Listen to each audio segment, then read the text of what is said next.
Muchos españoles ignoran que bajo esta lápida yacen los héroes olvidados. En el cementerio de la Florida descansan algunos de los madrileños que en 1808 dieron su vida para que Madrid fuera la capital de una nación libre.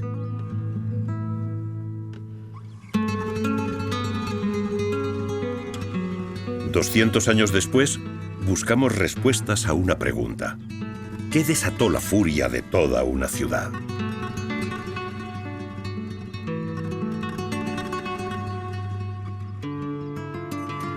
¿Qué papel jugó la monarquía?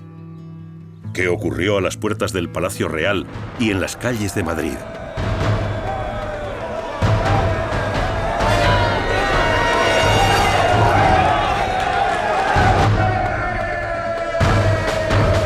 ¿Qué movió a aquellos hombres y mujeres a sublevarse contra los invasores franceses?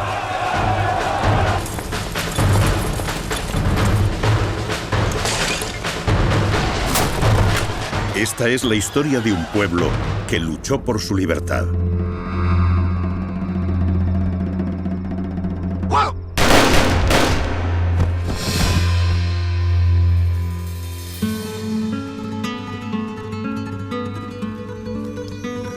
La mañana del 2 de mayo de 1808, la ciudad despierta tras la fiesta de San Isidro el Verde, la popular romería del patrón de Madrid. Los comerciantes y los artesanos se preparan para una nueva jornada de trabajo. Otros años, las fiestas en honor al patrón han sido alegres y multitudinarias, pero ahora se respira un clima tenso en la ciudad. El pueblo de Madrid está tan molesto como perplejo desde que el día 23 de marzo las tropas francesas llegaran a la villa, provocando el malestar entre los ciudadanos. Aunque la capital alcanza los 170.000 habitantes, esta mañana sus calles están casi desiertas. Los madrileños conviven forzados con las tropas francesas.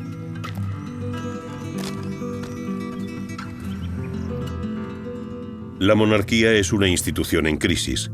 Carlos IV y Fernando VII se encuentran en Francia, en el Palacio de Bayona, prisioneros de Napoleón. En palacio solo permanecen 3 miembros de la familia real: la infanta María Luisa, reina de Etruria, y los infantes don Antonio y don Francisco de Paula. Pero los rumores apuntan a que hoy serán trasladados a Francia.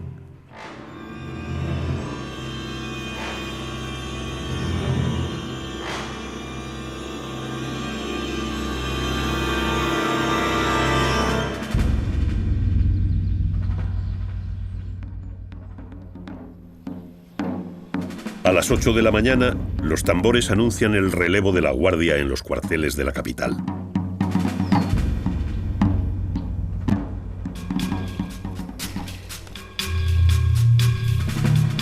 Mientras, en la ciudad comienzan a formarse los primeros corrillos de gente. Entre los habituales vagos y haraganes, se han filtrado algunos agitadores que desde hace días predisponen a la población contra los franceses. Aunque no parecen estar organizados, les va a resultar fácil convencer a la gente para que se una a su causa. Las noticias llegaban al pueblo a través de la prensa. En Madrid en ese momento solo existían 2 periódicos, el Diario de Madrid y la Gaceta de Madrid. Pero la mayor parte de la población se enteraba pues de boca a oreja, porque realmente la tasa de analfabetismo era altísima y gran parte de la población del pueblo llano no sabía leer.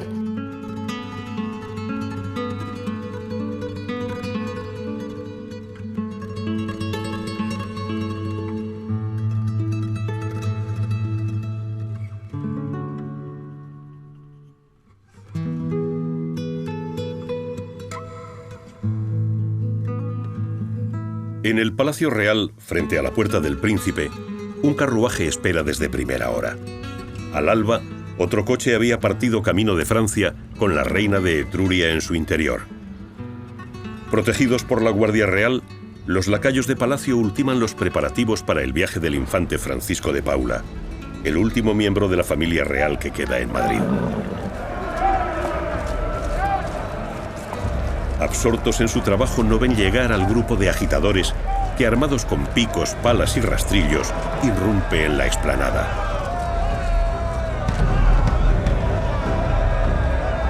La guardia no puede impedir que la turba rodee el carruaje. Los gritos y las amenazas se vuelven más violentos y es entonces cuando, al amparo del caos, otro grupo de alborotadores logra entrar en palacio y llegar hasta la estancia donde se encuentra el infante. Francisco de Paula, con una serenidad impropia de su edad, tranquiliza a los alborotadores.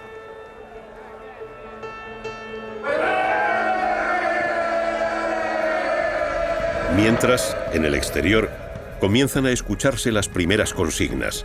La gente grita: «¡Traición! ¡Se nos han llevado al rey! ¡Muerte a los franceses!».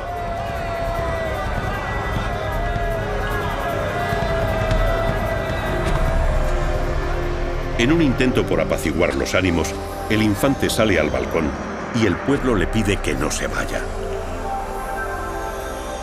Por un instante parece que la situación se va a calmar. Nada más lejos de la realidad.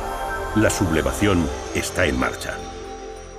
La situación en España y especialmente en Madrid, donde está la corte, era francamente caótica, porque quien gobernaba, se habían marchado tanto Carlos IV como Fernando VII, había una inquietud general, los franceses estaban acampados rodeando Madrid, los generales y mariscales franceses hacían lo que querían, había un malestar generalizado, había habido muchos pequeños encontronazos entre madrileños y franceses, y la gota que colma el vaso es cuando corre el rumor de que se llevan a los infantes, que son los últimos de la casa real que quedan.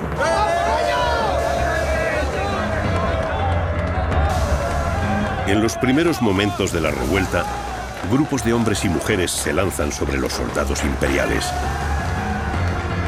Por toda la ciudad comienza entonces la caza del francés. Todo aquel que tiene ganas y fuerzas arremete contra el primer gabacho que encuentra. El furor y la rabia se desbordan.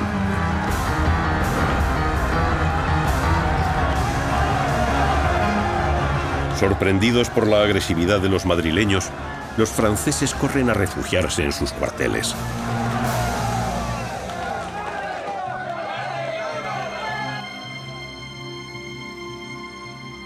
Las noticias del tumulto llegan a oídos del general Murat, gran duque de Berg, jefe de las fuerzas francesas que ocupan Madrid. Su respuesta será una demostración de fuerza.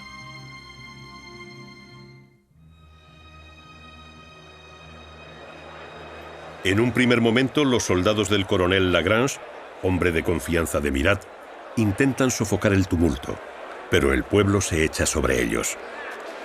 La reacción del ejército más poderoso del mundo será fulminante.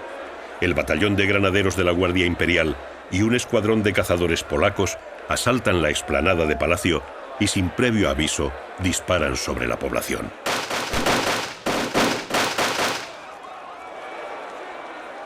La inesperada carga dispersa a la muchedumbre, pero la insurrección ha estallado y ya nada conseguirá detenerla.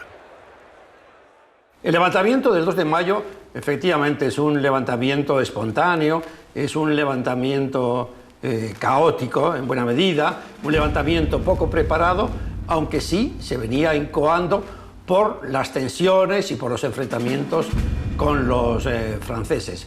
Hay una parte, como en todos los movimientos revolucionarios, de movimiento inducido, hay un caldo de cultivo, pero desde luego la espontaneidad del 2 de mayo es indudable. Que en España sí hay una, llamaríamos ya, conciencia nacional que hace que a los franceses se les considere como usurpadores y se trate de acabar con ellos. Lo que ocurre es que, naturalmente, ellos no sabían lo que se iniciaba con ello, pero tampoco los que asaltaron el 14 de julio de 1789 la Bastilla sabían que comenzaban así la Revolución Francesa. Pero, ¿por qué se había llegado a esta situación? Un año antes, en 1807, casi toda Europa ya se encontraba bajo el Imperio francés. Solo Inglaterra resistía. Después de la derrota franco-española en Trafalgar, la marina inglesa se hizo con el dominio de los mares. En España, El reinado de Carlos IV vive entonces sus horas más bajas. Con la destrucción de su armada, el comercio con América bloqueado y las continuas contribuciones para sostener la alianza con Francia, el panorama político español está herido de muerte. Para derrotar a Inglaterra, Napoleón ordena que todos los puertos europeos queden cerrados a la flota británica, pero Portugal se niega a obedecer. En el Palacio de Fontainebleau, Bonaparte va a forzar a España a firmar un tratado que permitirá a las tropas imperiales cruzar el territorio español para invadir Portugal.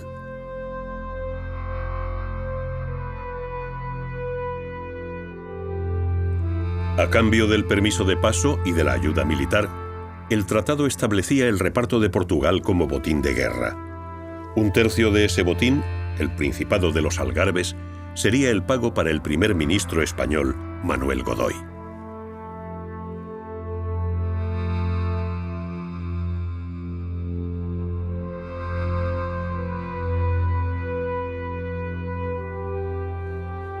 Con la firma del tratado, Godoy va a sellar su destino. Pero sobre todo va a colocar al rey, Carlos IV, su protector, en el ojo de un huracán político que acabaría con su reinado.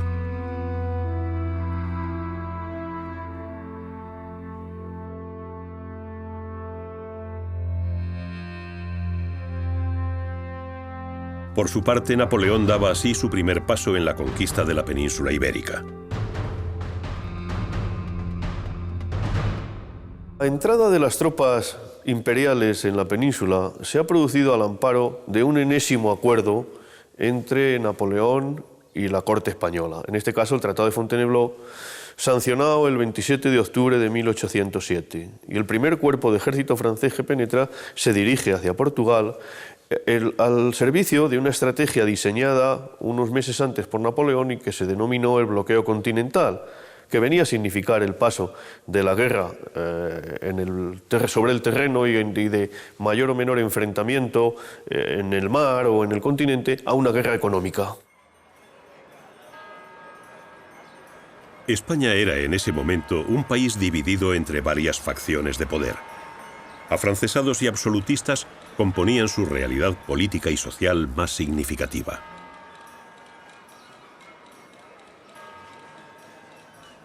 En el interior de Botín, el restaurante más antiguo del mundo, aún quedan rincones que recuerdan aquellas tertulias en las que participaban los herederos de la Ilustración que deseaban una España moderna, próxima a sus ideas.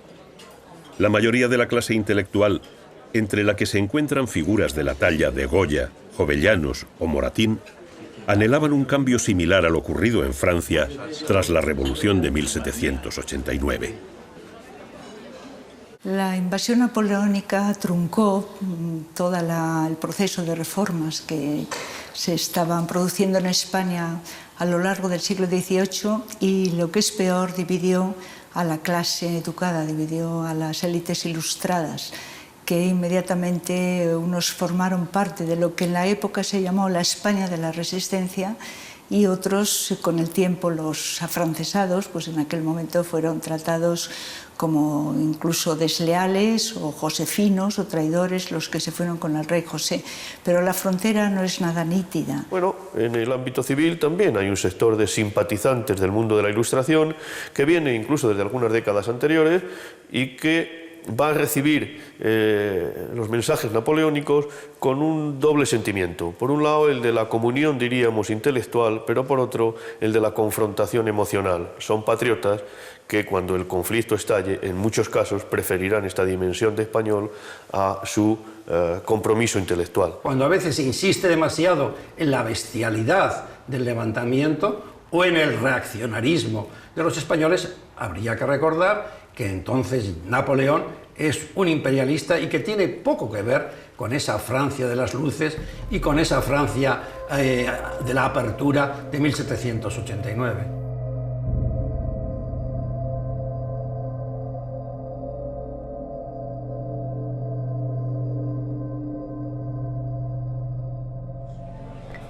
Frente a los afrancesados se encuentran los absolutistas, partidarios de la soberanía tradicional y adeptos al príncipe de Asturias, futuro Fernando VII. Este grupo cuenta con el apoyo de un gran sector de la aristocracia, de la Iglesia y de una parte del pueblo llano, gentes de escasa formación y sometidas a la influencia de los sectores más poderosos.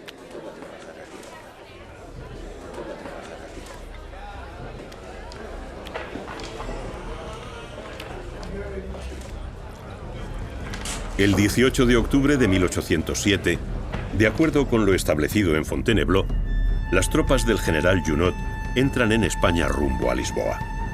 Meses después, 3 cuerpos más del ejército francés cruzarán los Pirineos.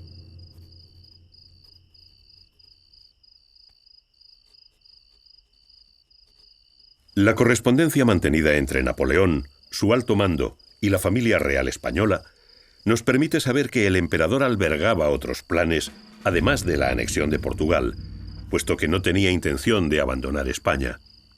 Pero a pesar de las evidencias, Carlos IV sigue considerando al ejército francés como un aliado. Otros documentos históricos nos hablan del progresivo desprestigio del gobierno español. La desconfianza en la corona aumenta. La situación económica coloca a la población al borde del hambre.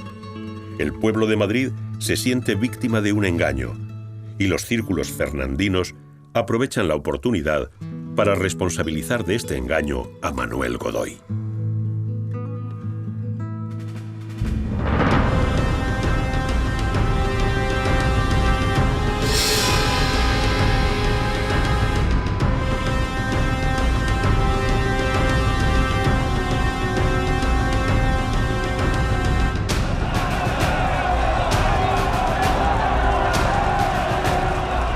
La conjura fernandina culminará entre los días 17 y 19 de marzo con el derrocamiento de Godoy en el motín de Aranjuez. Al amparo de la noche, una turba enfurecida avanza por las calles del Real Sitio. Los adeptos al príncipe de Asturias han reclutado en todos los rincones de la comarca un grupo de hombres armados que asalta el palacio de Godoy al grito de «Muerte al traidor».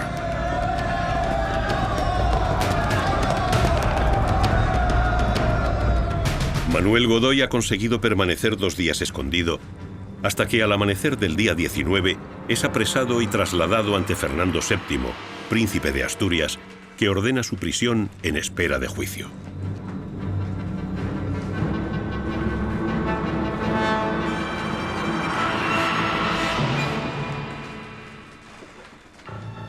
A partir de ese momento y hasta el 21 de abril, Manuel Godoy, el todopoderoso ministro de Carlos IV, permanecerá recluido en el castillo de Villaviciosa, de donde solo saldrá para abandonar España y no regresar jamás. La impopularidad de don Manuel Godoy había llegado a límites extraordinarios, de forma que después de producirse la noticia de su detención en Aranjuez y de que el nuevo rey es Fernando VII, se desata una ola de entusiasmo. El mismo día 19, ante las intrigas de los conspiradores y el clamor popular, Carlos IV firma su renuncia al trono y abdica en favor de su heredero.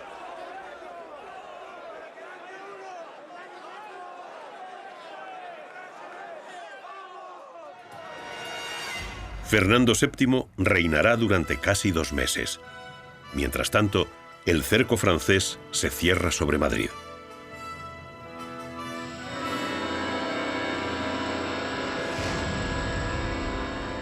Cuatro días después del motín de Aranjuez, el 23 de marzo, las tropas francesas al mando de Murat entran en Madrid.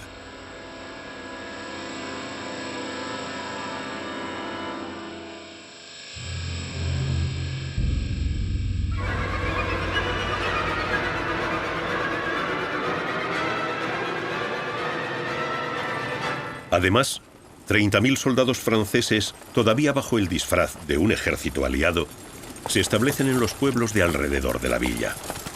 Para los madrileños no es otra cosa que un ejército extranjero que se mueve libremente por nuestro país. En la periferia de Madrid se hallaba distribuido el cuerpo de observación de la Gironda al mando del general Dupont, que tenía varias divisiones. Una división estaba entre Toledo y Aranjuez aproximadamente, otra se hallaba acampada entre Aranjuez y Pinto y otra entre Pinto y Fuencarral. Había unidades de caballería ocupando algunos de los pueblos también de los alrededores, Carabanchel, Leganés, y el otro cuerpo de observación de las costas del océano, que estaba más cerca de Madrid, el del mariscal Moncey, tenía tropas en el pueblo de Chamartín y también en la carretera entre El Pardo y Fuencarral. El resto estaban ya en Madrid o muy próximos a la ciudad. Desde el primer momento, tras la lógica expectación que acompaña a la entrada de las unidades francesas en Madrid, la relación entre las tropas y la población va a ser difícil.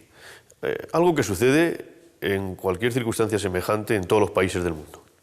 Se teme una subida de los precios por el incremento de la demanda. Se temen algunos problemas de abastecimiento. Y desde luego se concretan unas rivalidades en determinados espacios de convivencia, tabernas y otros lugares públicos, entre unos soldados que no dejan de ser extranjeros y a los que se ve cada vez más como menos aliados, más fuerza de ocupación, y la población civil. Y eso desemboca en una crispación que solo en la última semana de marzo se salda con la muerte de 6 soldados franceses en diversas reyertas.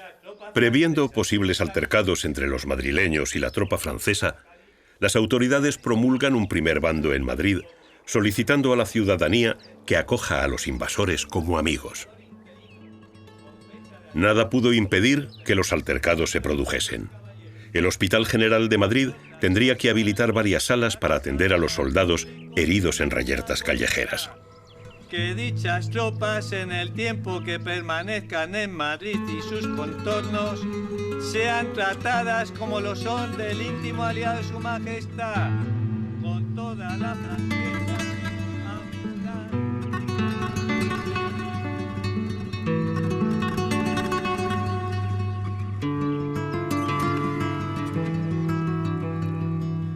Las autoridades españolas ordenan a los madrileños que acojan en sus propias casas a los oficiales imperiales.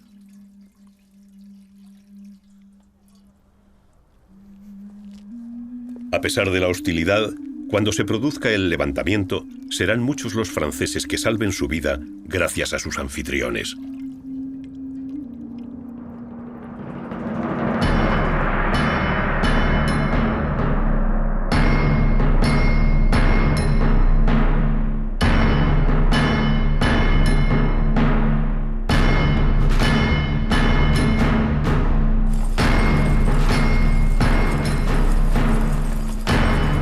El ejército napoleónico estaba formado por una mezcla de unidades de élite con experiencia en grandes batallas y tropas de reemplazo. Coraceros, granaderos, mamelucos y dragones, escrupulosamente uniformados con morriones de pelo de oso, corazas brillantes y turbantes de piel de pantera, y armados con pistolas, carabinas, trabucos, sables y bayonetas, desfilaron ante una multitud que los contempló con una mezcla de estupor y asombro.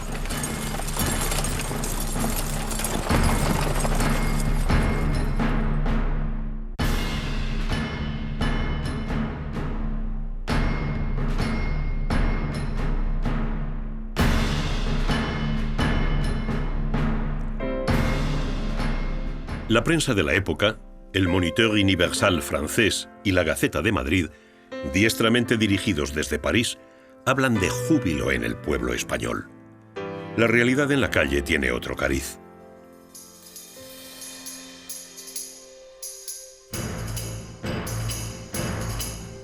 Serán las caricaturas las que muestren el verdadero sentir de los españoles. Aparecen como un audaz instrumento de lucha en tiempos de censura y reflejan a través de la sátira el temor, la indignación y el coraje del pueblo español. Un pueblo que necesita más que nunca la figura de un rey que represente los intereses de la nación.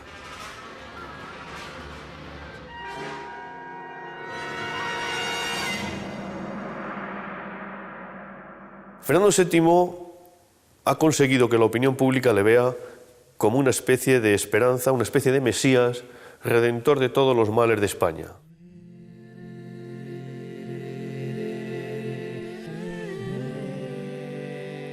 El día 24 de marzo, Fernando VII regresa a Madrid como rey de España.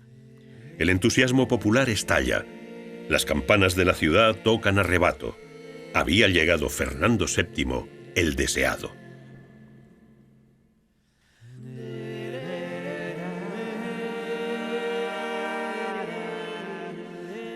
Hablar de Fernando VII siempre es un suplicio para la mayoría de los historiadores. Ese personaje que fue Fernando VII, lleno de contradicciones y más bien con una cobardía, con una indecisión, pero con muchas ganas de poder. No hay que olvidar que es el primer golpe de Estado que da contra sus propios padres.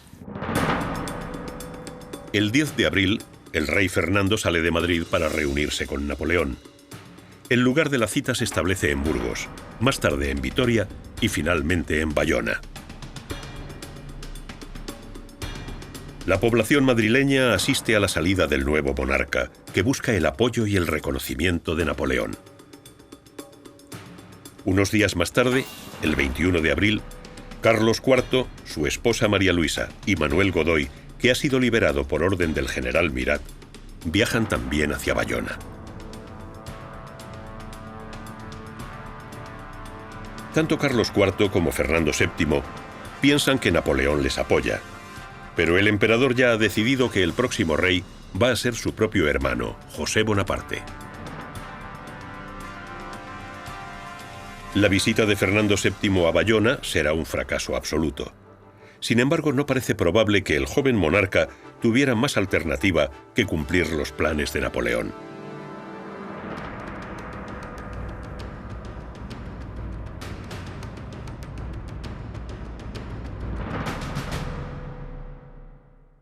Esa marcha hacia Bayona, pues posiblemente había en él un poco de todo.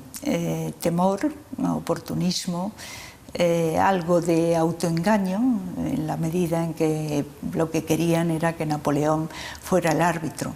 Pero realmente es sabido que la actitud de Fernando VII, una vez que llega a Bayona y ante Napoleón, pues no fue precisamente gallarda, podríamos decir, ¿no? E incluso hubo algún momento a lo largo de la guerra en que llegó a felicitar a Napoleón por las victorias que tenía sobre los propios españoles.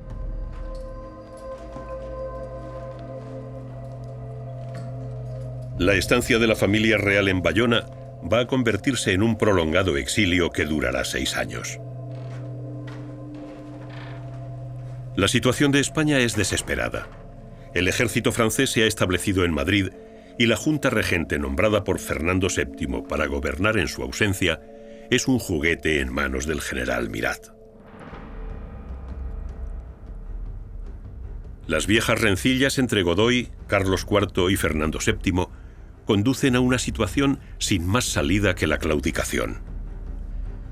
Finalmente, el efímero rey Fernando devuelve la corona a su padre y este a su vez entrega el reino al emperador. Los planes de Napoleón se han ejecutado. Solo queda que el general Mirat reciba la orden de culminar la invasión de España tomando Madrid. Yo creo que Fernando VII no estaba muy engañado. No sé si tenía otra posibilidad ante el emperador Napoleón, dueño de Europa y dueño, como digo, de este gran ejército del que disponía el ejército más importante del mundo. Y yo creo que va a ser un prisionero y en su condición de prisionero pues va a estar durante esos años. Yo creo que no va engañado, sino que sabe que no puede hacer otra cosa con el emperador.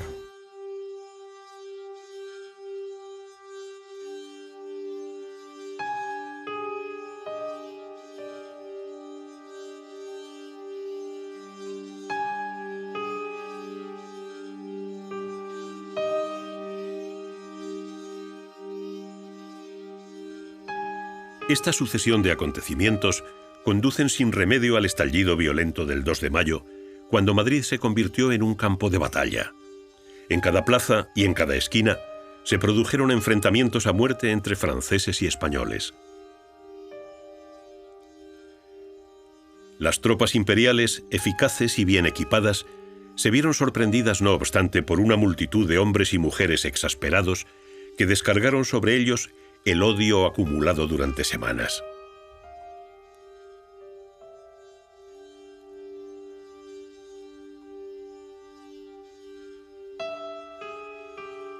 El pueblo se echó a la calle para tratar de impedir la sumisión de España.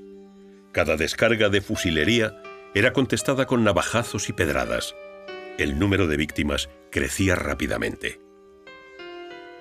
200 años después, aún hay quien especula sobre si el estallido de violencia fue totalmente espontáneo. Sea como fuere, la muerte de cientos de personas en las calles de Madrid ha sido interpretada desde tantos ángulos como facciones, partidos o intereses jugaron con el destino de España en aquella mañana de mayo.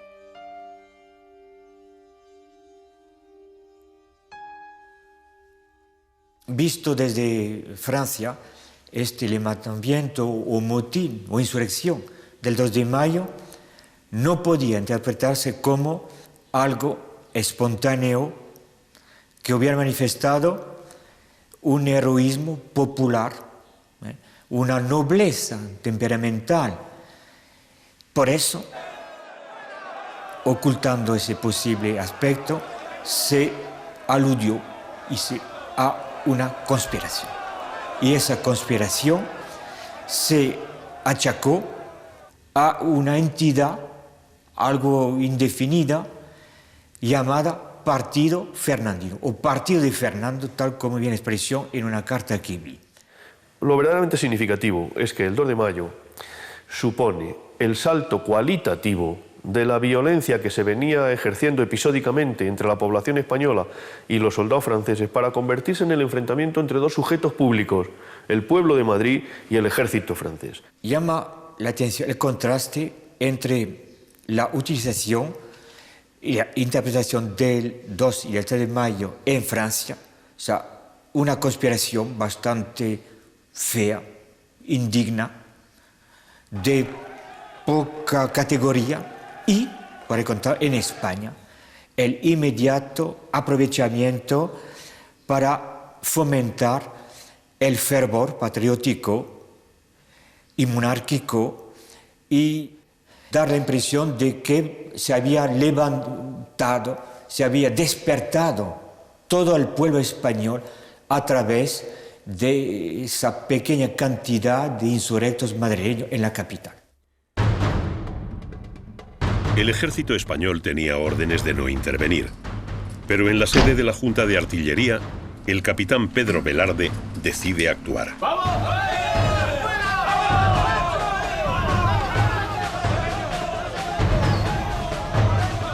Sale a la calle en dirección al cuartel de Mejorada y en el camino encuentra al batallón de voluntarios de Andrés Rovira, del que forman parte el teniente Ruiz, el capitán Goicoechea y unos 40 hombres. A su paso se les unen civiles armados con palos, horcas y azadas. Este improvisado batallón toma el camino del Parque de Artillería de Monteleón, situado en la actual Plaza del 2 de Mayo.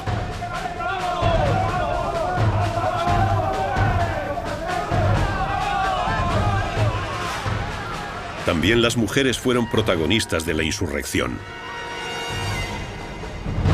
En estos levantamientos espontáneos, nada preparados, siempre tiene un gran protagonismo la mujer.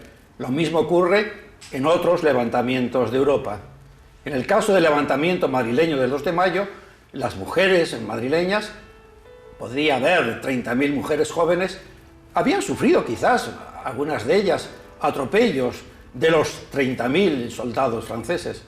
Las mujeres por primera vez aparecen con nombres y apellidos. Eso no es solamente que sean muy bravas, que yo creo que siempre las ha habido, sino que por primera vez tenemos un plantel de mujeres con nombres y apellidos que se destacan de una manera verdaderamente singular e importante. Nombres como el de Manuela Malasaña o Clara del Rey han llegado hasta nosotros. Pero fueron muchas las que a pie de calle o desde las azoteas hicieron frente a los soldados franceses. El enfrentamiento entre el ejército imperial y el pueblo de Madrid era el de los cañones contra las macetas. Los franceses marcan las puertas de las casas desde las que han sido atacados.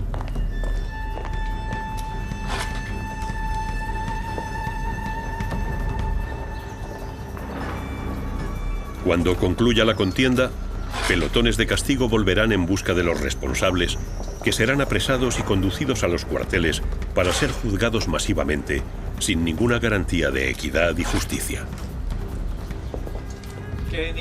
Desbordada por los acontecimientos, la Junta Regente dicta un nuevo bando, exigiendo a los madrileños que cesen en su revuelta.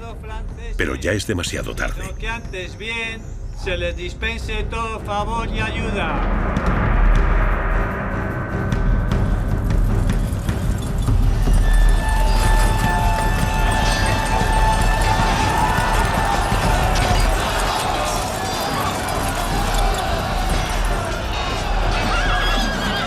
Toda la ciudad está en guerra. En la Puerta del Sol tiene lugar un enfrentamiento que quedará plasmado en el cuadro de Francisco de Goya, La carga de los mamelucos. En él se aprecia la violencia del choque entre el cuerpo de caballería francesa de los mamelucos y la población madrileña que se lanzó al degüello de jinetes y monturas.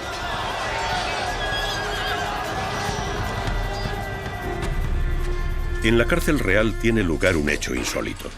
Los presos solicitan permiso para salir a matar franceses bajo promesa de regresar. Lo más sorprendente es que cumplieron su palabra. 51 de los 56 presos regresaron a sus celdas al día siguiente. De los 5 que faltaron, 3 fueron dados por muertos. Otro resultó gravemente herido y del quinto no se volvió a saber.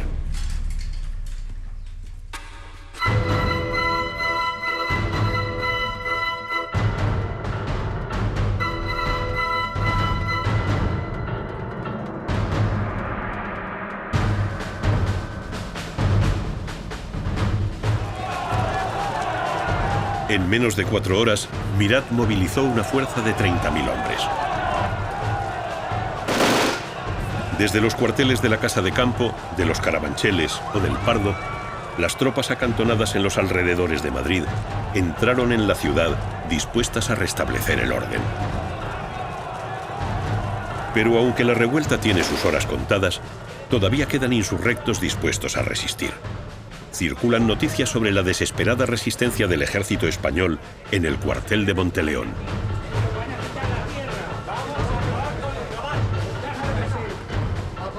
Los madrileños que aún conservan fuerzas y armas se unen a los hombres del capitán Pedro Velarde para afrontar el último combate. En el resto de la ciudad, las tropas imperiales han restablecido el orden y comienzan a detener a los rebeldes.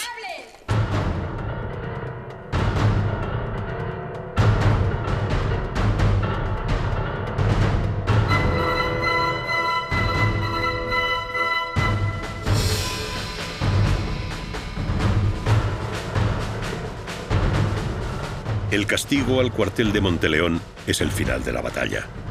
El grupo de soldados y civiles ha rechazado varios ataques, pero la munición se va agotando y el cañón, enclavado bajo el arco de entrada, ya solo puede disparar metralla.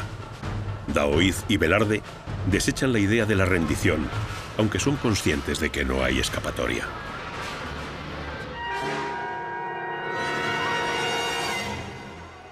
Finalmente el coronel Lagrange da la orden. 1.800 hombres del 6º Regimiento de Infantería forman la columna de ataque y aniquilan la insurrección.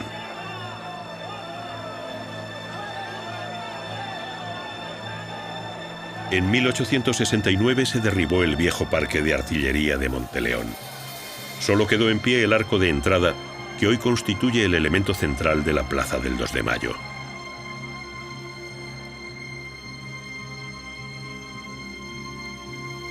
Bajo el arco, este monumento rinde honor a Luis Daoíz, a Pedro Velarde y a todos los ciudadanos madrileños que asistieron en este lugar a la cita que el destino les había reservado la mañana del 2 de mayo de 1808.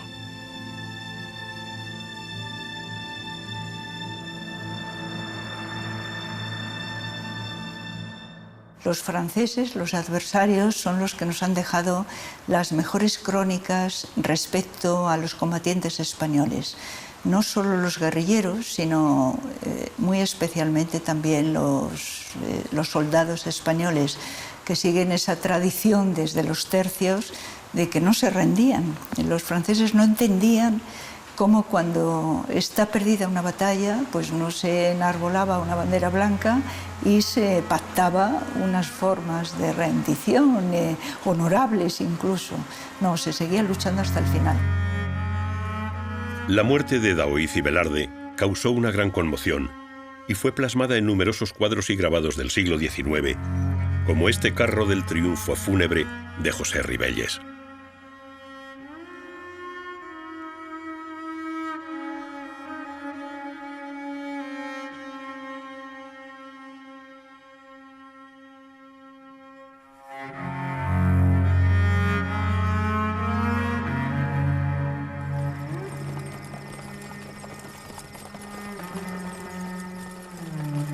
Al caer la tarde del 2 de mayo, comienza la detención de todos los madrileños sospechosos de haber participado en los hechos.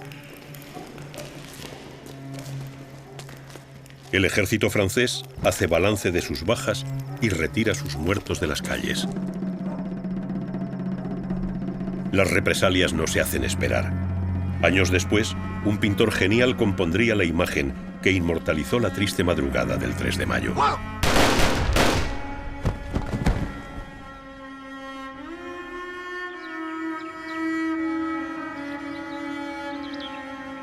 Este monumento erigido en el Paseo del Prado de Madrid recuerda a todos los muertos por España aquel día de primavera de hace 200 años. El balance de víctimas varía en función de las fuentes. Se calcula que murieron más de 400 españoles, de los que el 90% eran civiles.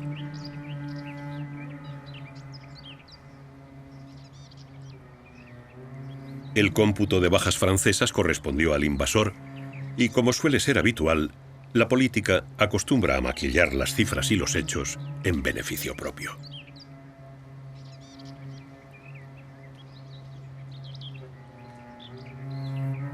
A la hora de calibrar la importancia cuantitativa de las bajas españolas, se nota pues una gran disparidad. Oscilan las cifras entre unos 2.000 muertos y unos 10.000. Y, por encontrarlo, en cuanto a las bajas francesas, se infravalora, ya que en el primer dato que proporciona una carta mandada a París, solo se habla de unos 25 muertos franceses. En la Plaza del Rey, en Madrid, se encuentra este monumento en honor al teniente Ruiz, uno de los encargados de repartir armas a los civiles en el cuartel de Monteleón.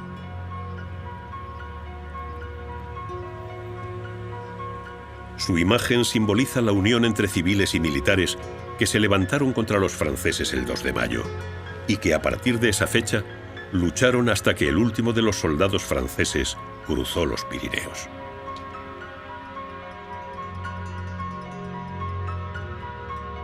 El 2 de mayo supuso el principio de la Guerra de la Independencia.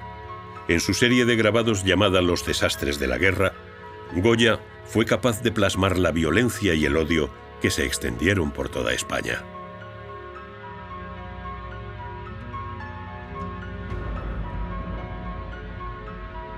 El ejército español era inferior en armas y medios al francés, pero con la ayuda del pueblo alcanzó la victoria.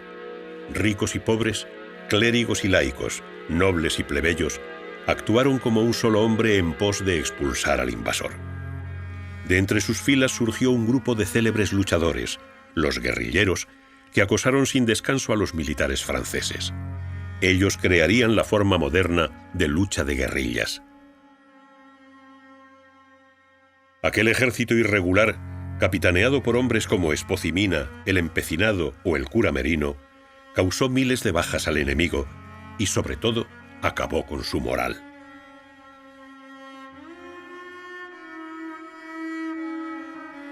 Napoleón, yo creo que menospreció o no conocía bien la capacidad de resistencia del pueblo español. Creía que su paso por España iba a ser también un paseo triunfal, como había sido en otros lugares de Europa. Pero, sin embargo, los españoles, que ya tenían una idea de comunidad nacional, de que formaban parte de lo que después sería una nación, se van a levantar como no se levantaron en otros sitios de Europa. Napoleón lo reconocería en su retiro de Santa Elena, pues cuando dijo que el pueblo en masa en España se comportó como gente con honor. Napoleón afirmó que España era una chusma de aldeanos dirigidos por una chusma de curas. Su propio hermano José I le advirtió en una carta que estaba en un error y que su gloria se hundiría en España.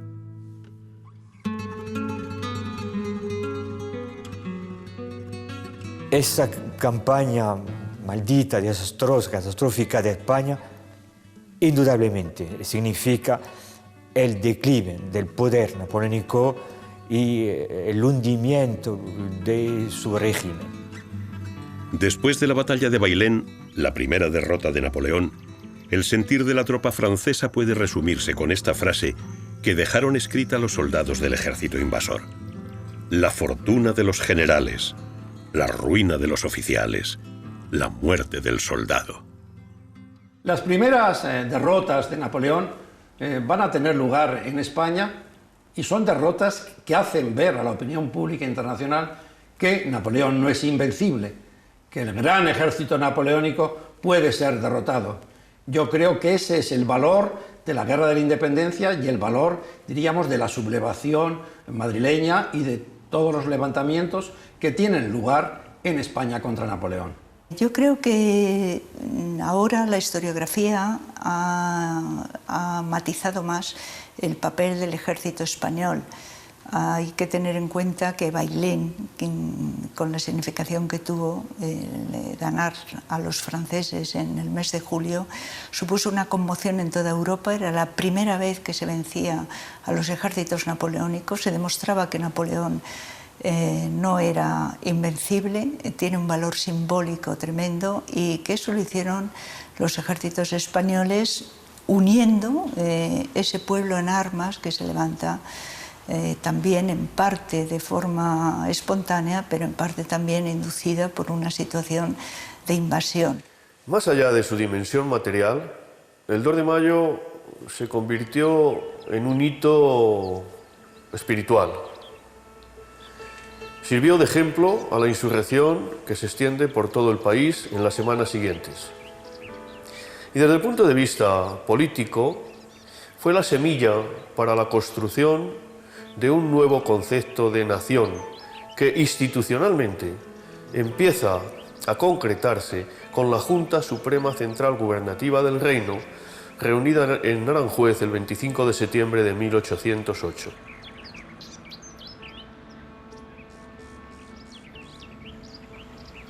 Los hechos y las cifras explican lo que ocurrió, pero no aciertan a la hora de definir cuál fue el sentimiento que anidaba en el espíritu de los madrileños que se alzaron contra los franceses.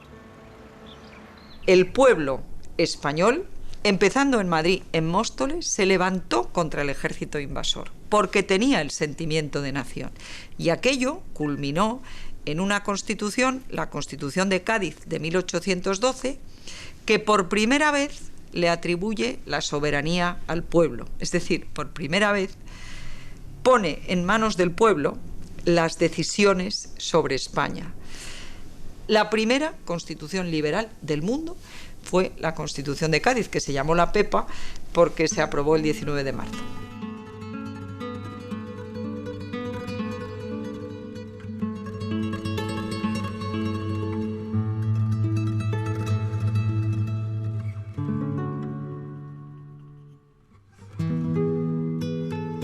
Sucedió hace 200 años. Hoy, España es el resultado del esfuerzo y el sacrificio de aquellos y de otros héroes, muchas veces olvidados.